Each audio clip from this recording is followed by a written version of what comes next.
Hello, stamping friends. This is Michelle from what used to be Michelle's Craft Cottage. Is now Michelle's Stampers. Long story. But anyway, would you say hi if you're here so I can see who's here and acknowledge you? So this is Thursday Tips and Techniques. I try to do it at least once a month to give you some really, hopefully, neat ideas to use when you're making cards. So like I said, please say hello so I know you're here. Cheryl, and Pamela, Debbie, GR26699. Okay. So what I'm going to be showing you is the Bargello technique. Now, I have seen this before, forgotten about it, but just saw it recently on Stamping with Diane. She's a demonstrator in Canada. So I am going to show you how it works and the lovely card that is produced from there. Okay? Now it says I have 2 comments, but I don't see any.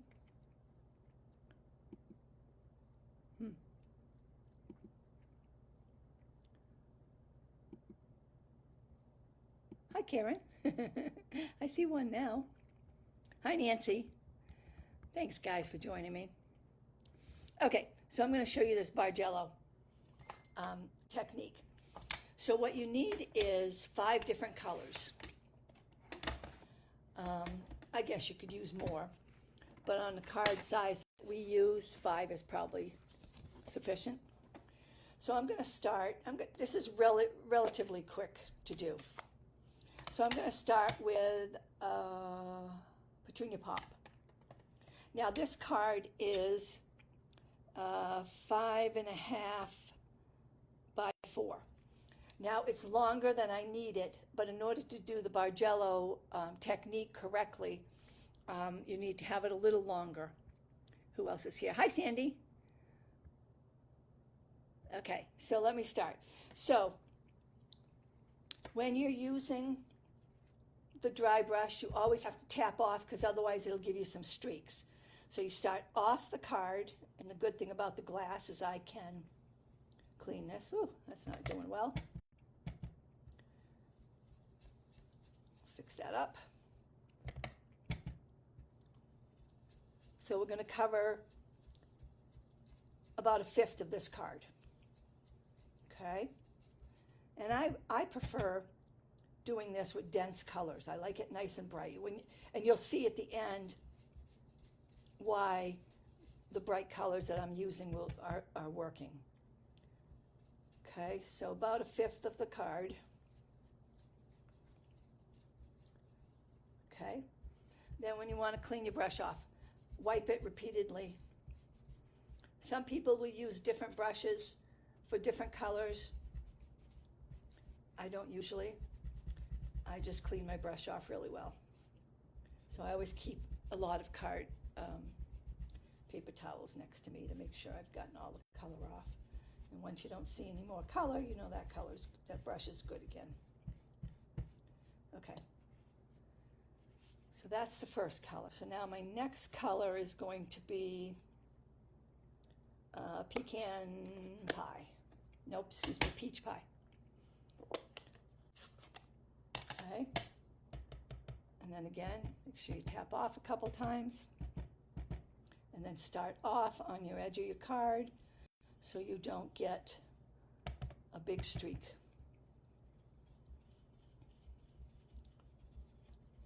And then if you start the same way, each time you're going to have more there. So every once in a while, start on this edge.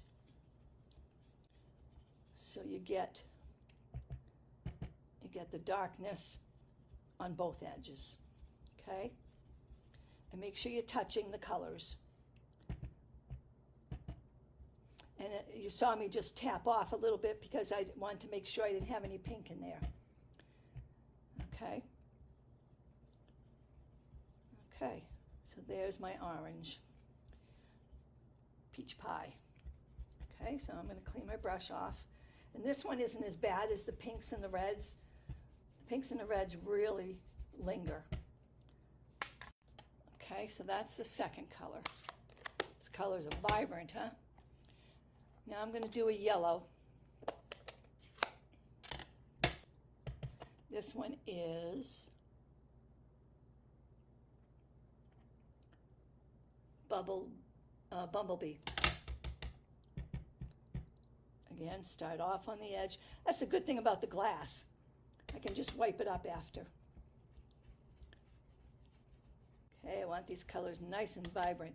If you've ever seen a Bargello quilt, you'll understand why I like to have the colors nice and vibrant. Bargello is this really bright, oftentimes colors. I've seen them in neutrals, I've seen them in floral, but a lot of times you'll see them in very nice, vibrant colors. Okay, that should be good. Clean my brush off again.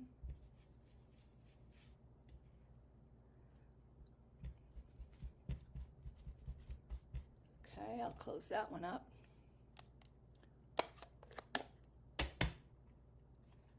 Then I'm using an old standby lemon lime twist.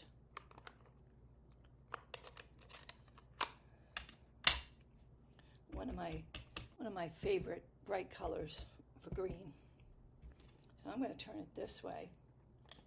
And before I go much further, let me clean this up a little bit. Doesn't really matter on the back, you're not going to see that. Okay, now let me do the green.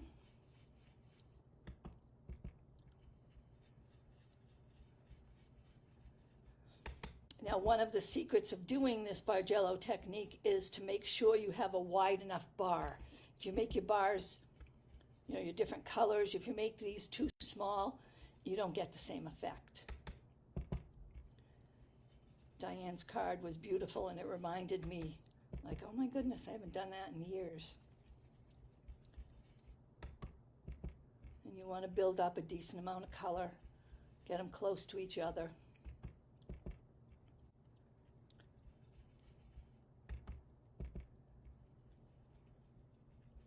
It looks really pretty in the camera. Okay, now I'm going to clean this one off. Again, most of them are not as bad as the pink. Very easy to get the color off. And then my last one is going to be Pretty Peacock.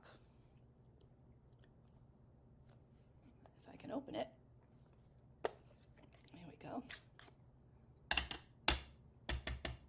Now, Pretty Peacock is very dark, so you got to be sure to stamp off because you're going to get a real big streak on it.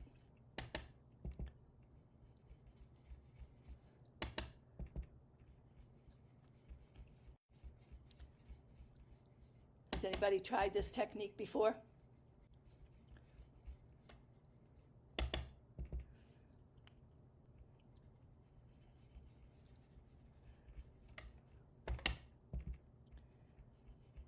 Okay, a little bit more of this. Try to blend it a little bit better together.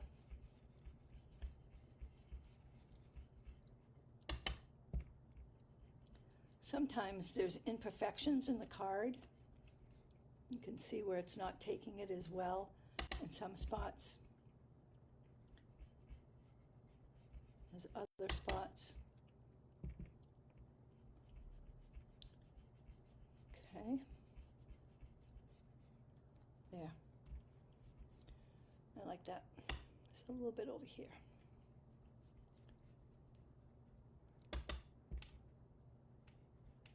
Okay. That should be good. Now this color is going to be a little bit more difficult to clean off. I made my sample and then I had to really clean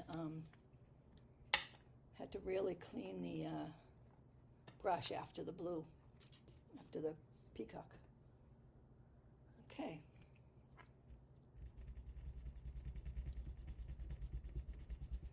Get that cleaned off. Okay. Now the next step, and like I said, this is a really quick card. The next step is to cut this paper, this cardstock, into 1/2 inch strips. So I'm going to line it up, square it up at the top, and I'm going to go off on the right hand side 1/2 inch strips. And then I'm going to cut them. Let me just double check that I didn't move that. Okay. And try to keep them in the order that you cut them. Okay.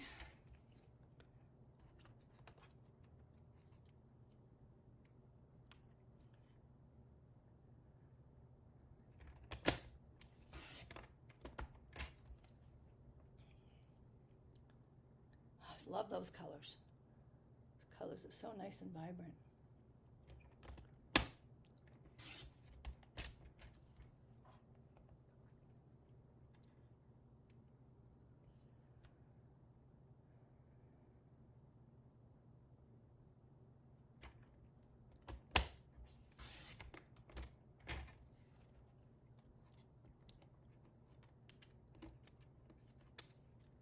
Elizabeth, are you here?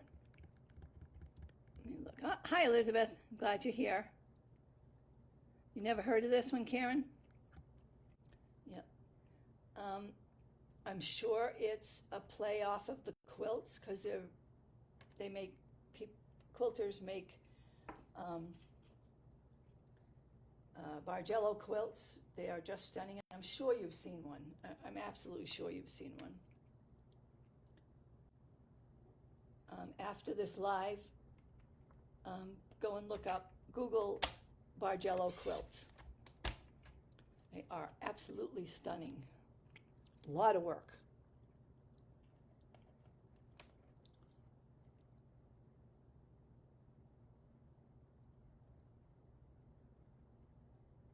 It's important to make sure you're very straight and even. So that's why I'm taking the time to do this. I broke my fingernail yesterday. Now I don't have a fingernail to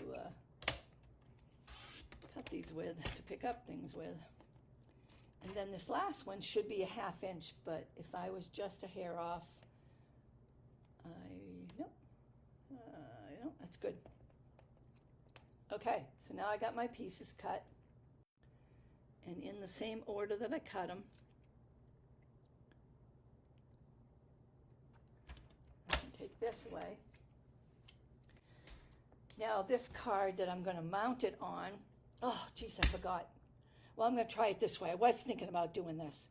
This one is 4 3/4 by 3 5/8. I wanted to have a white background. And what was I going to say? Oh, what I did on the other card was put adhesive on the back. I wasn't really excited about doing that, and I guess and I thought maybe next time I'll use glue, and I think that's probably why I forgot to do that. But anyway, I'm going to start with one side and put glue all the way. Can you see it?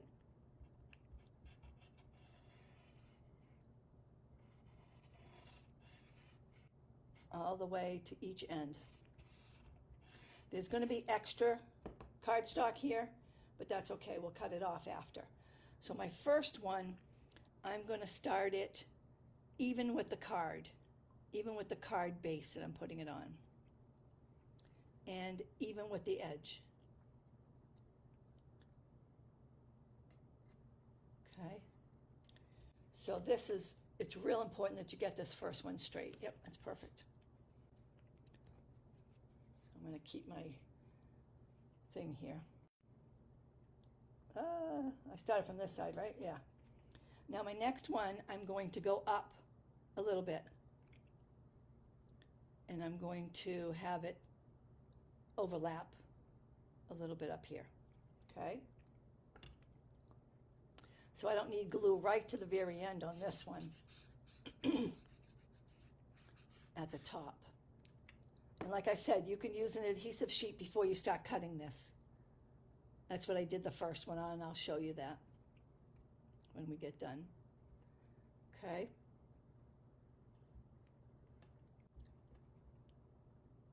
Okay, and you got to be sure that they're butt against each other, no white showing, and of course don't overlap. Okay. Then this one I'm going to go up just a little bit higher than the last one. See the effect I'm starting to get? Then of course you don't want to go up too high, because then this one will be off the edge of the card, and that's important that it stays on the card. Okay. Now this next one, I'm going to go down.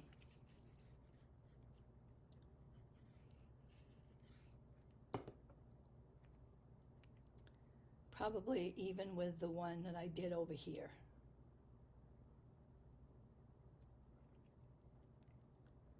Okay, again, butt it up really well. It's a little bit more difficult to do it with the adhesive on the back because it catches before you're ready to really push it against the last one. Okay, now this one I'm going to go down even lower. You see the effect we're starting to get? So I'm going to line this one up with the very edge of my card. With the glue, you got time to wiggle it and get it where you want it.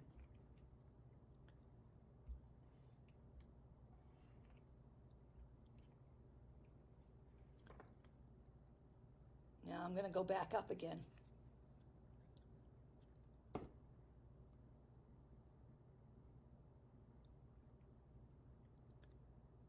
be right about there. So you press them. Make sure there's no white showing. Although Diane had a little bit of problem with it, and she just took to her dry brush and did it again. You know, just went in that area. So if that happens to you, you can use a dry brush with the color that is showing. Now I'm going to go down a little bit again.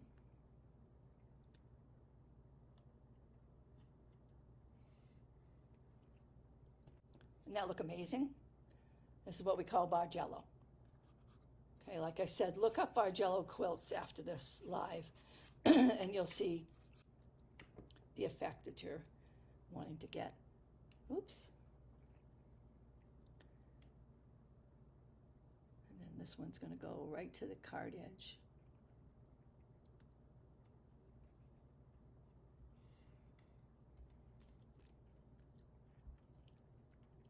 Now you see that? That's exactly what you get when you make a Bargello quilt. Okay, so the second thing I'm going to do is I'm going to take my, yep, I thought I had it here, my water painter. I just used it last night, so it shouldn't be very far. There it is. Now I want to get a little bit of a, what's that look we had in the 70s there, that tie-dye, the tie-dye look. One of my brushes hasn't been working, so, and this is the one.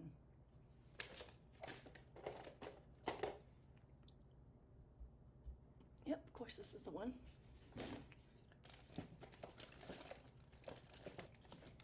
Here it is. So you want to get your brush going, and you want to make sure, see how I got some water here? I don't know if you can see that on the camera, but I made sure that there was plenty of water on my brush, and now I'm going to do this.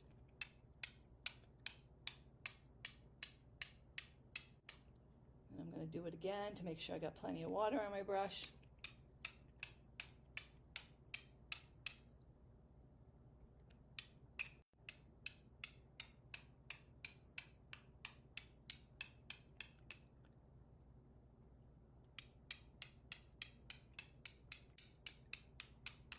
See that effect it gets? I don't know if you can see that. I'll move it up closer.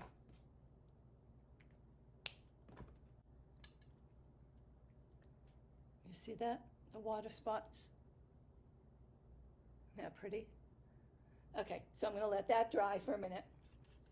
It doesn't take long to dry. Clean up my mess here. I'll tell you, if you don't own one of these glass mats, you need to buy one. It is the best thing that Stampin' Up! Has ever invented. Okay, so I chose to do the Pretty Peacock card base. But I really needed, where's my other piece? This was the one for the inside. Okay, I'll put this on for now. The Pretty Peacock really brought out all the colors, I thought, so I chose that. You could choose any of the colors that are in your card.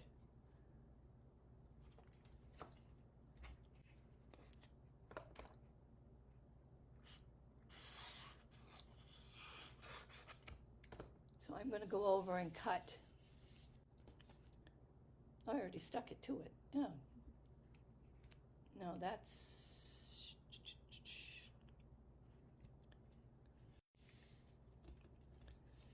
Okay, I'm going to have to cut one more piece. I forgot to cut that piece.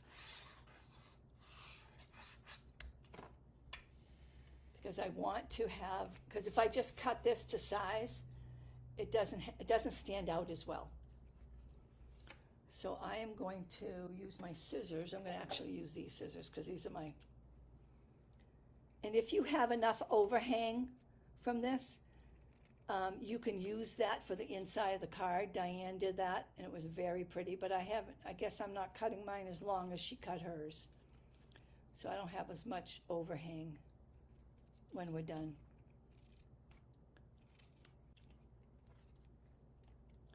See that? This whole end might work. So let me take that off.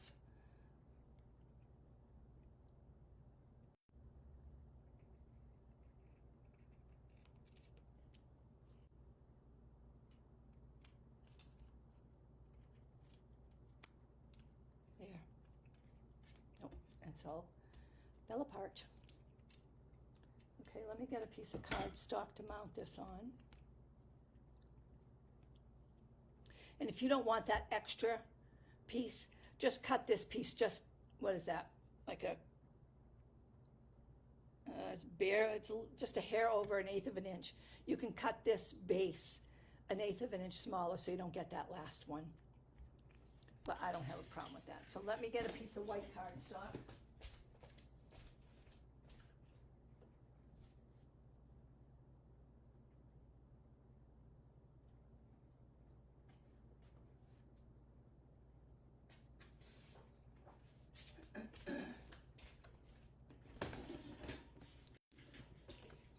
And this piece is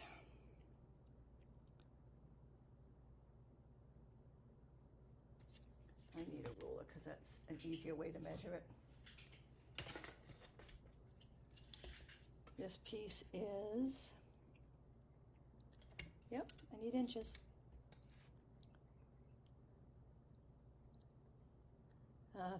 3 and 1, 2, 3, 4, 5/8. 3 and 5/8 by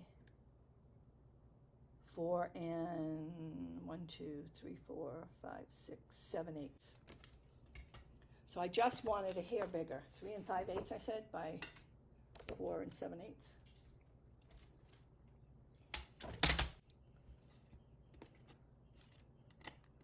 Get this stuff out of the way.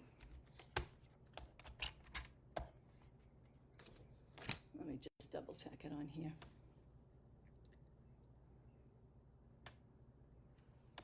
So I just want an 1/8. So it's going to be 5 and 1/8.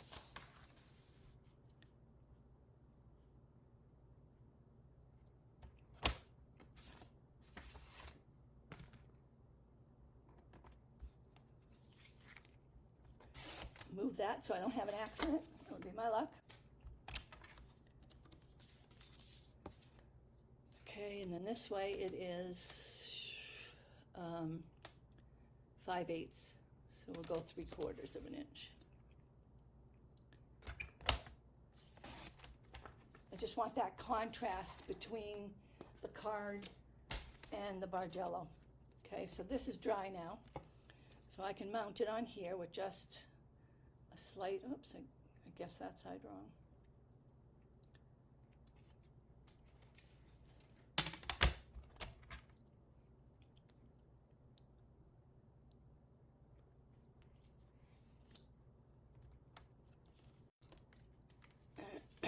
Try that again. This is 5, so 1/8 would have been 5 inches. I went too big.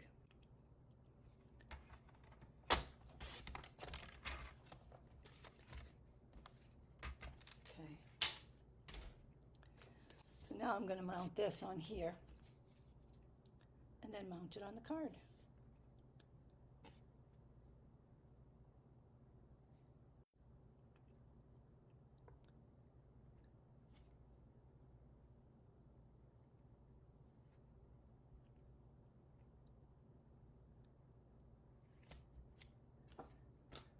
Okay.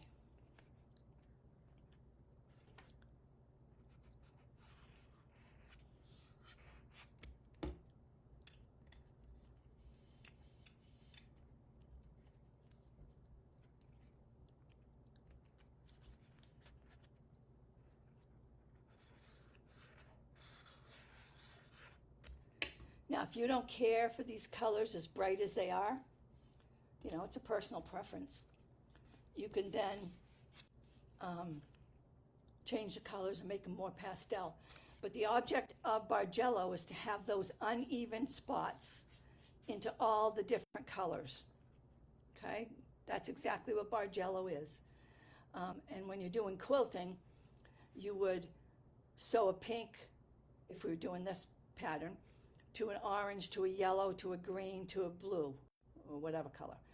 And you would do all your rows like that. But then when you get ready to sew them together, you do just like I did with the cardstock. You move it up higher or lower to get those different steps along the way. Okay, does that make sense? So that's what a Bargello quilt would look like. So I am thinking about doing this with my quilt group, who we haven't met for the summer. They didn't want to meet during the summer, but we're going to meet again in September. So I was thinking about doing this as one of my quilt cards with them. They're all quilters. Okay. And I know you think I'm weird because I do my gluing like this, but this way I don't have to worry about wiggling at the last minute. I've put it where I wanted it. There we go. There is the Bargello Technique. And of course you put cardstock inside. You could decorate it with ribbon if you want. You can put embellishments. You could skip the water splatter part and just have it those colors, which still looks pretty. But I think with the water splatter, it just kind of adds some dimension to it. And that is the Bargello Technique. I hope you all try it, and if you do, please post. Oh, of course you can case me. I case someone else.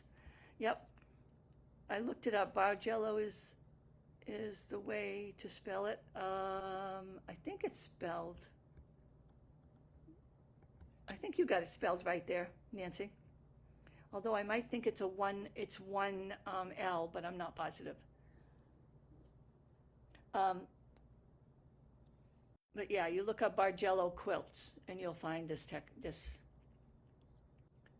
That was my question too. How to spell it? Yeah.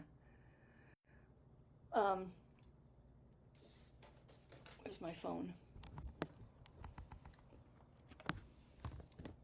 Let me see.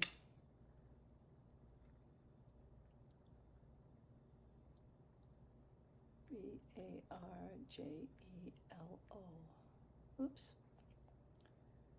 Bargello. Yeah, Bargello. No, it's 2 L's. Now see what the quilts look like? I can't see that in my, oops, I lost it. They are so intricate. I've never wanted to try because they're so difficult to do. You've got to be very patient. Here's one. See the patterns you can make? They're just incredible. Just incredible what it looks like.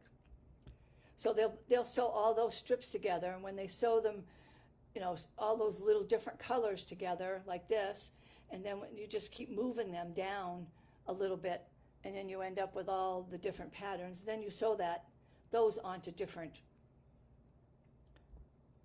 patterns like that. But if you look up, there are some that are just straight Bargello, not these crazy like that. That one's beautiful. I've seen one similar to this. See if we can get that to come up. Now isn't that, so you can see where they had the different purples, the whites, the lighter purple, the darker purple, and then they went into these colors. But that's the same effect that we're getting here. Do you see that? Okay. I looked it up. Bargello is the way they spell it. Yeah, one Bargello. Diane in Canada. Yeah, she's stamping with Diane.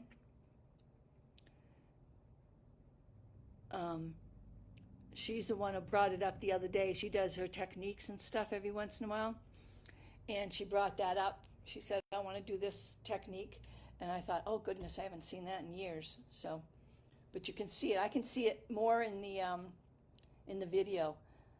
And you can see the light in between here.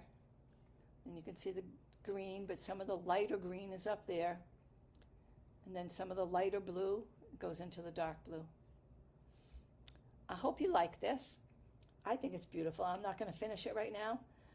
But like I said, the key is to make your pieces longer than you need so you've got room. I'll show you my first one. I didn't make it quite as dark. And I made my pieces too short. I made them only about a ½ inch longer than this card under the white part. And so I wasn't able to play with the colors as much as I could with this one. You see how I was able to play a little more. And of course I made that darker than this one. Okay, so this is an example of how you can make it lighter too. It doesn't have to be dark, vibrant colors like I did, although I like that. Okay, but the secret to getting this bottom one wasn't as moved as the top one was because I didn't cut them long enough.